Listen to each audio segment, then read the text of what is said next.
அண்மைச் செய்தி. திருவள்ளூர் மாவட்டம் திருத்தணி அருகே கொண்டாபுரம் அரசு உயர்நிலைப் பள்ளியில் கைப்பிடிச் சுவர் இடிந்து விழுந்து 7ஆம் வகுப்பு மாணவன் பலியானார். உயிரிழந்த மாணவர் மோஹித் உடலை வாங்க மறுத்து பெற்றோர் மற்றும் உறவினர்கள் போராட்டத்தில் ஈடுபட்டு வருகின்றனர். அண்மைச் செய்தியாக நாம் பார்த்து வருகிறோம். உயிரிழந்த மாணவன் குடும்பத்திற்கு தமிழக அரசு அறிவித்த 3 லட்சம் போதாது, 1 கோடி வழங்க வலியுறுத்தி உறவினர்கள் போராட்டத்தில் ஈடுபட்டு வருகின்றனர். கூடுதல் தகவல்களை தருகிறார் எமது செய்தியாளர் பாலாஜி. பாலாஜி, விவரங்கள் என்ன? வணக்கம். திருவள்ளூர் மாவட்டம் ஆர்கேபேட்டை அருகே அம்மனேரி ஊராட்சி கொண்டாபுரம் கிராமத்தில் அரசு உயர்நிலைப் பள்ளி செயல்பட்டு வருகிறது.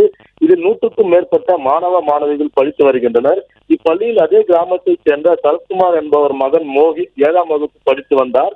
நேற்று பிற்பகல் மதிய உணவு இடைவேளையின் போது மோஹித் பள்ளியின் கைப்பிடி சுவர் அருகாமையில் அமர்ந்து சாப்பிட்டுக் கொண்டிருந்த போது திடீரென சுவர் சரிந்து மோஹித் மேல் விழுந்ததில் சம்பவ இடத்திலேயே மாணவர் உயிரிழந்தார்.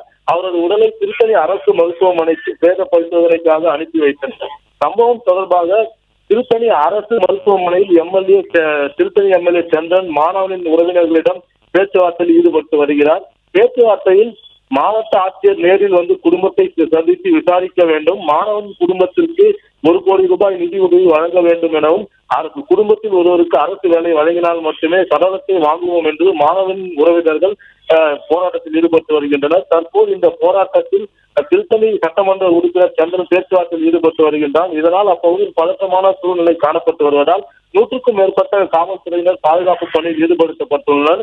இந்த நிலையில் நேற்று மாணவன் உயிரிழந்த பள்ளிக்கு உயர்நிலை மற்றும் தொடக்க பள்ளிக்கு விடுமுறை அளிக்கப்பட்டுள்ளது.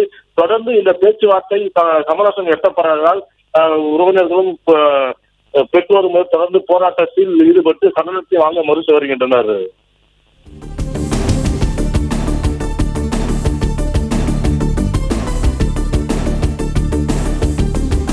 தகவல்களுக்கு நன்றி பாலாஜி.